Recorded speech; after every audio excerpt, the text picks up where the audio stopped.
everybody, it's Brad from Ellicott City Sovac. I'm here with Deb Canham, who is a fabulous serger expert, has really cool designs, and has come to our store and done classes many times. And I know you've known my mom Janice for a long time too. And we are here today to talk about the brand new creative cover stitch machine called the Applaud from Baby Lock. This was a surprise announcement. They came out with a brand new serger. Everything had been held tightly under wraps. And so Deb, what does it mean that this is a creative cover stitch? What is it that this does? Well, it does everything that a cover stitch machine would do. Okay. But they've added in an upper looper type, a top looper I should say, although it's called actually a wiper. Okay, so it does like the chain, like the underneath of a cover stitch? Yeah, underneath it looks top. just like cover stitch. Okay. And on the top it looks just like cover stitch, but they've added in the opportunity to put extra threads in there. Okay. So if you've ever seen knitwear, manufactured knitwear that has that really cool seam. Like Lululemon stuff. Yeah. Like a lot of times you see it's got that. And everybody says, oh, how'd you do that stitch? Right. Well, this is it. Okay. But they've actually been quite innovative because it's different to any other machine. Okay. Okay. How so?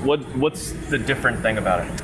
With the other machines, there's only a few machines that do it, but with the other machines, they have what's called a spreader, and it's a big piece that swipes underneath and sets the threads. But this one has two wipers. Okay, so let's actually get a closer look at this. Okay, so what it does is you can see these wipers moving across. And what they're doing is they are moving the decorative threads in the two wipers so that the needles can couch them down. That is wild. I'm actually going to get a little closer. So I'm going slowly so you can see what's happening. But you can see these wipers are moving across and just moving the threads in front of the needle. And that's what makes this stitch. That is crazy. So the 6 threads, I saw that there's 6 threads on this. So the other 2 threads are what are going through these little pieces in here that are moving back and forth? Yeah. And then what you get, and basically they're couched on, really. Do you see that? So it's flipping them side to side? Yes. Okay. And then it's couching it under the needle threads? Well, the needle threads on top are couching it on. Okay. All right, so it looks to me like what you have it set up for a wide cover stitch. So this I do. This is a what would normally be a 3-thread stitch, right? No, it's cover stitch wide, so it's 1 and 3 needle and the chain looper thread. Yeah, so and then the 2 decorative threads. That'd be 3 threads, and now you've got another 2. So this is like a 5-thread cover stitch where it's doing the chain on the top and the bottom at the same time. Yep. And underneath it's just the same as you'd see with a cover stitch because that's the thread that's there. But you could put decorative thread under there and have it look decorative on both sides. I've done it on both sides. I don't know where the sample is. Here you are. There's decorative. So that's the chain looper. Yeah, it's very heavy thread. Then I did the other ones in the top. That is really neat. And then so I see actually the stitch that you have next to it here. That looks like it's a triple cover stitch, and you can see the thread coming down. It is. And then if you move over a bit more, do you see the narrower one? Yeah. Do you see how the circles are rounder on the narrow because they're not going so far? I do. They're oval on the wide. I see. They're round. Because we're using 2 different color threads, sometimes it doesn't even seem like an oval. But if you look like here, it's much more clear that there are these oval shapes. Yeah. Okay, that's interesting. So it's kind of like more of like a chain almost. Yeah. Well, if we're going to be talking about chain, let's have a look at what a chain does. Okay. I'll keep that one. There you are. So here's a chain stitch. I mean, how cool is that? So that's what it is it's a chain stitch. See, chain stitch on the back. But what it is on the front is just the decorative threads in the 2 wipers being couched down as the chain stitch. So it's just kind of flipping from one side to the other each way. Yes. Because it's taking both of those threads and swapping their position as it takes each stitch. That's wild. I love it because it's lovely. It's a lovely texture. So, would it be possible to, while doing this creative cover stitch with a chain stitch, would it be possible to still chain off the fabric? I mean, I know that we can chain off the fabric Regularly, with a regular machine. Are you able to do that, like to, like make a piece of trim, or like kind of like make your own thread almost? Yeah, absolutely. I mean, it just will carry on wrapping the threads. And I think we do have a sample around here, don't we?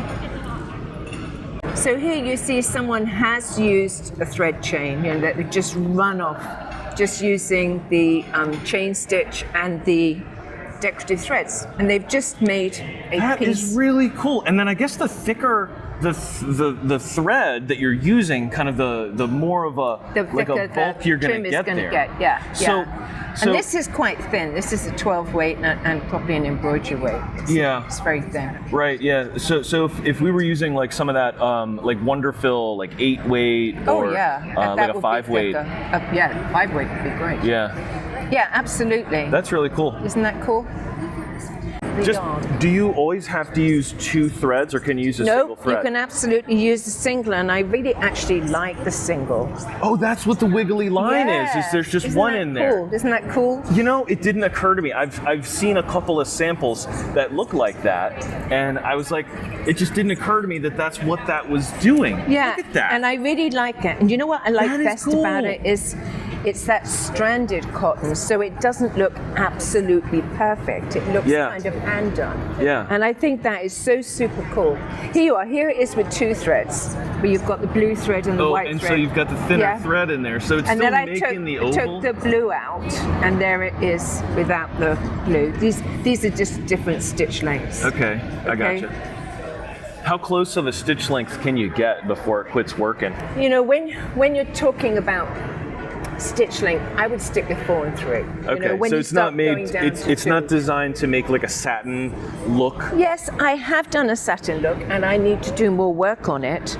But hang on, let me find it. Oh, here you are. So I haven't spent as long on this machine as I'd like to yet, but this is the sort of satin look. Oh. And it's not quite that looks perfect. interesting. Yeah, I see where it kind of dropped the one side there. Yeah. Well, it's just not, the tension's not quite neat. Now, I probably could work on getting that better, or I could work on getting it worse, which would kind of be more exciting, So, it has its options, but see, that's when I go really short in stitch length, and then you can see how perfect it is when you give it a bit of length.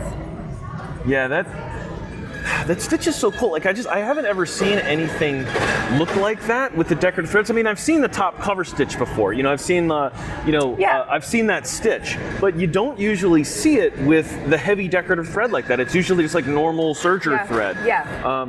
And that's so wild. Let me show you this, because I think it's this is where I'm going to head. That's what I'm talking about. I know, that's exactly what I'm talking about. I know this is my thing now. Okay. So I love the idea of laying lots of thread down. Think of this machine as a thread painter. Okay.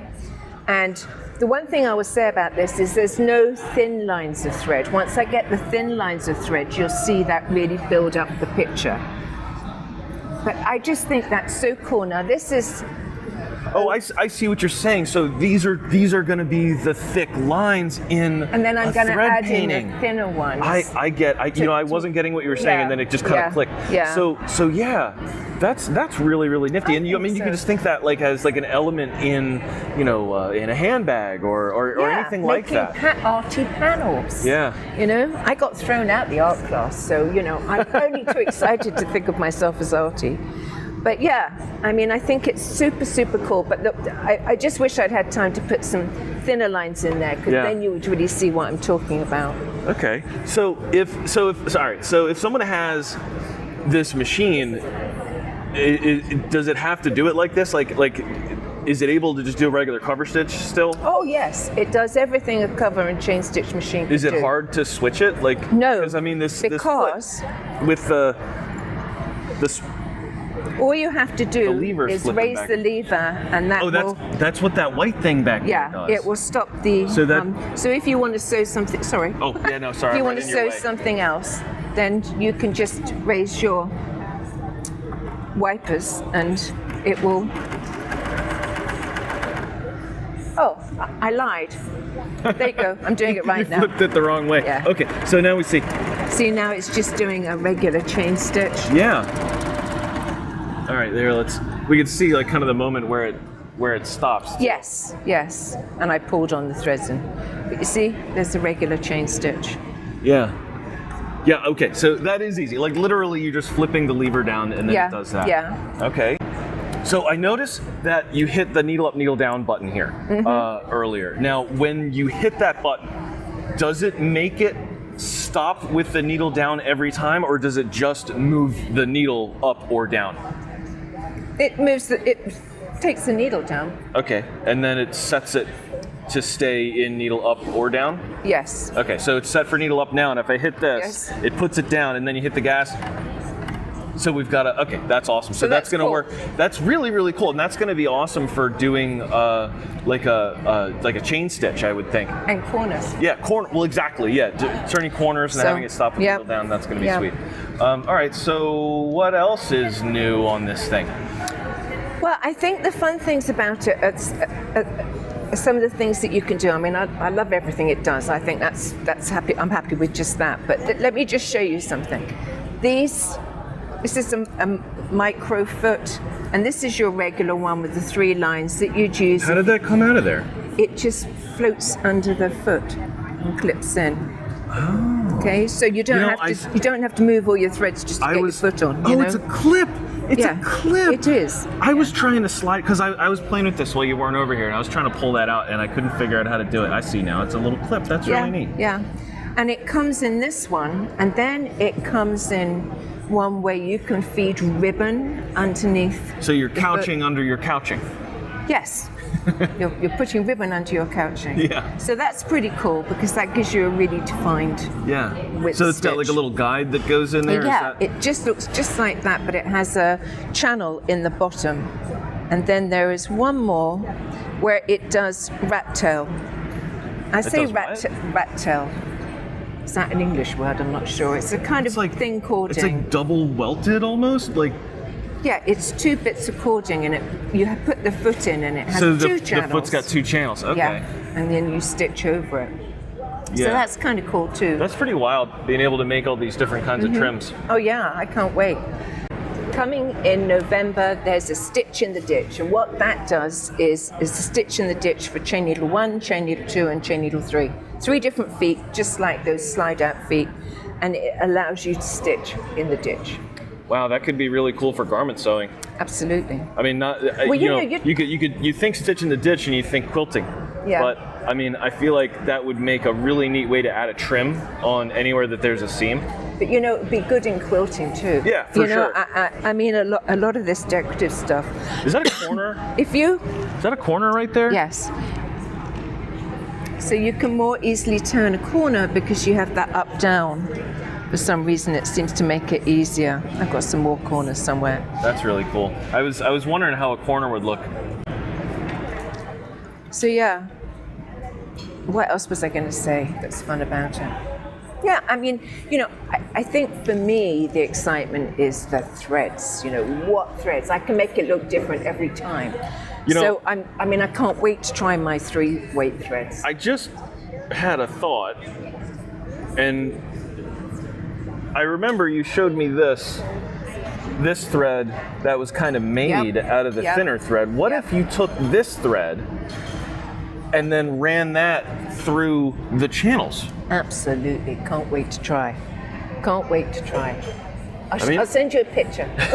Okay. I mean, that seems like that would be pretty cool to do that. And that way, like, if you don't have access or you just don't have in your house some thread that's thick, you could get some 12 weight, run it in there, and it's going to bulk up. Each one of those is going to be at least twice. So that's like 6 weight thread essentially. Yeah, but it'll take up to 3. I mean, I say take up to 3. It might take bigger. got to play. Well, where are you going to find thread like that? Make it. Right, Make that's exactly, that's what I mean. But you know, yarn will go through too, and you know, yarn's not like you can do it with yarn. Yes, because it's not so easy to put yarn through the chain looper and stuff like that, because there's a bit of tension. Yeah. And when it breaks, it blocks your tubes. Yeah. But you could definitely run some yarns down here, and you get. I'll have to try that. I'll have to try that when we get our floor model. Yeah. We have a bunch of nice yarn. Because for showing the couching on the embroidery machines. Yeah, no, I mean, it'll work great. And don't forget all the things it does, like hemming, you know, that's a hem. Oh, yeah. I mean, it's still a cover stitch machine, Yeah, of course. so you can use all your attachments with it. So I'm able to take this contraption off, and I can put like my normal cover stitch attachments. This machine comes with another shank where you put it, you take this one off, put that on, and then it's snap-on tools. Have you tried attaching any of the like binding attachments to this? Yeah, they all fit. They all fit. But I mean, and then using the... That's what you would do, using this foot. Yeah. Yeah, I mean, how cool is that? That is really cool. But these are some hems on fleece. Oh, okay. Yeah, using that. Neat.